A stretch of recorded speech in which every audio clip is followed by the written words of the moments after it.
Ito na guys, didikdikin lang natin to. Haluin. Nilaga ko pala muna tong tomato guys.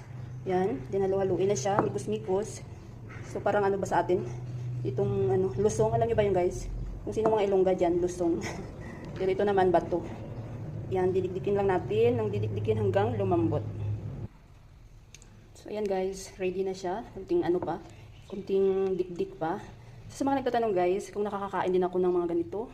Siyempre guys, favorite ko talaga itong mga spices, mga maanghang kasi hindi pa kami nagkakilala ng mister ko. So kumakain na talaga ako guys ng mga ganitong food, may mga curry, Arabic food, Indian food, Nepali food. Nung nag-work ako guys sa Dubai.